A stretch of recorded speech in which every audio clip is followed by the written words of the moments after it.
والسلام على أشرف خلق الله محمد بن عبد الله ومن والاه. أما بعد، أحييكم بتحية الإسلام الخالدة، السلام عليكم ورحمة الله وبركاته.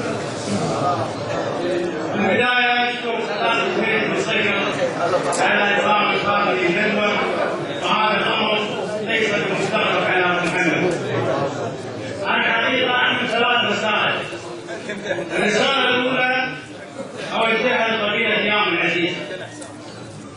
في عام 1990 عندما جاءت الحكومة وانقلبت على الدستور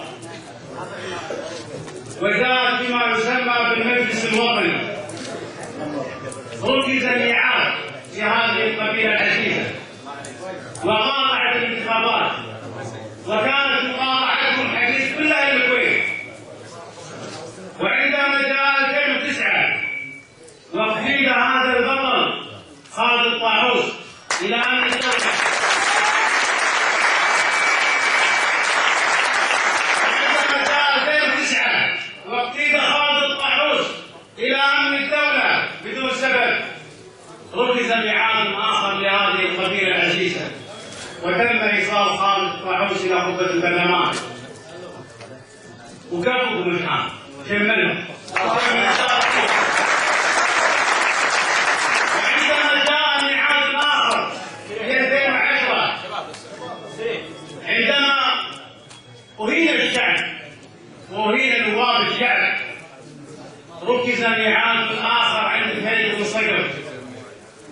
وأنا أمر على هذا التاريخ السياسي لهذه القبيلة، أتذكر أبيات صالح بن السندرياني شاعر قبيلة بليان، يقول: من خبر يا من المارس ميعاد أكبر الجمع أنت خاطب جناديها ما يحدث.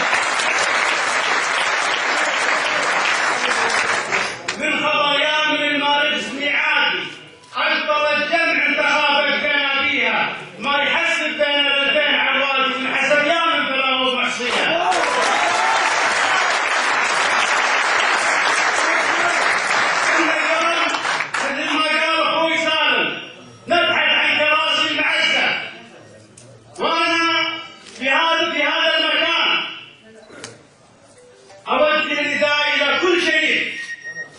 وهذه القبيلة التي دائما تنصر الدستور، أنا وجهت مباشرة إلى خالد العلم ومحمد عبيدة.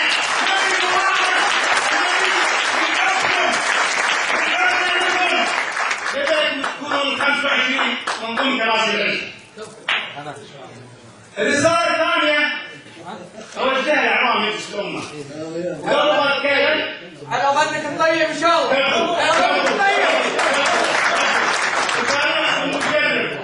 تاريخكم كله مختلف.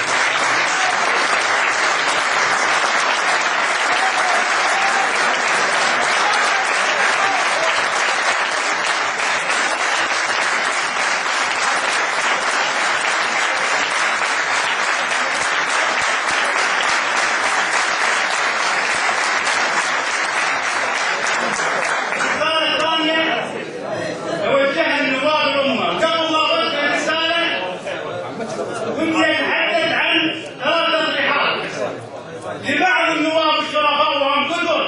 أول تصريح صيف الصيف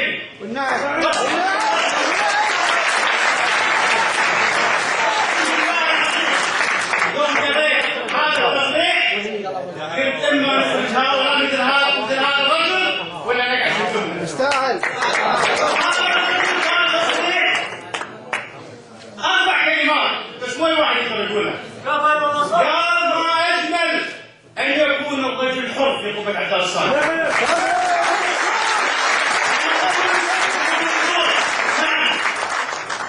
الدائرة الخامسة تتباهى وتتفاخر في شخص مثلك.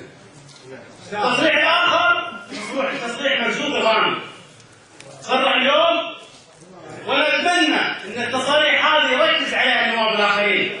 مرزوق الغانم قال: كرامة الشعب أفضل من الكرسي.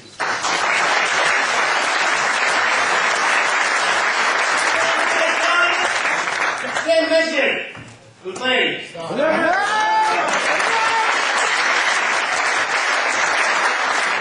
المسجد قال بعد الاطلاع على ردود رئيس الوزراء سوف يكون لي وقفه، وقال فعل بعد الحق اسمه اول اسم بعين التعاون.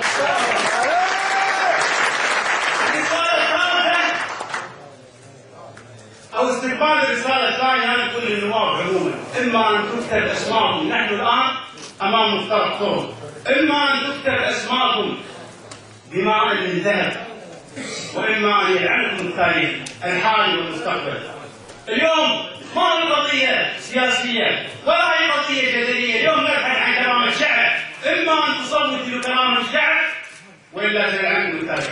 آخر رسالة حتى لا أطيل هي لسمو الرئيس ناصر حمد.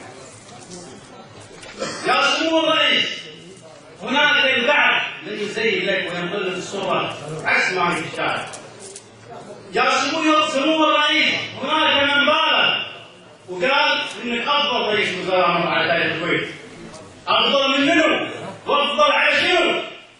افضل من الشيخ صباح احمد عندما كان رئيس مجلس الوزراء. الشيخ صباح احمد عندما كان رئيس مجلس الوزراء ذهب لكل المحافظات حتى يلتقي مع الشارع ويتلامس هموم شعبه. الشيخ سعد بن عبد الله انت افضل منا؟ الشيخ جابر بن احمد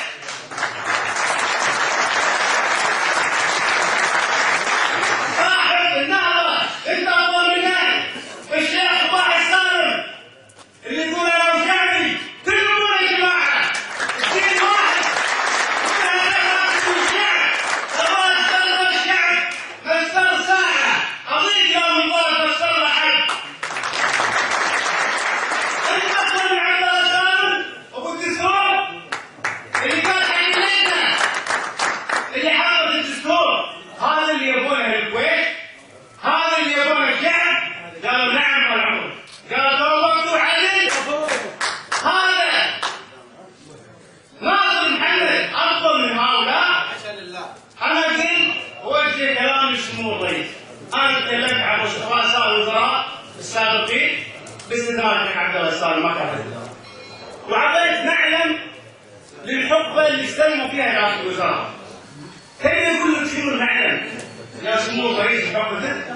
انا راح اقول اول نعلم لم يمر بتاريخ الكويت ان يخرج سفيه ويشكل بها الكويت.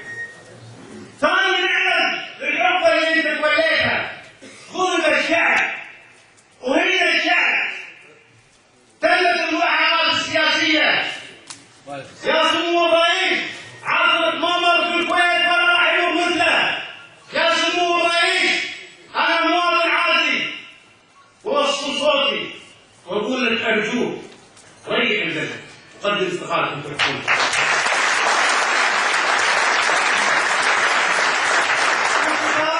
اسال الله ان يحفظ الكويت وجعلها واميرها من كل مكروه، والسلام عليكم ورحمه الله وبركاته.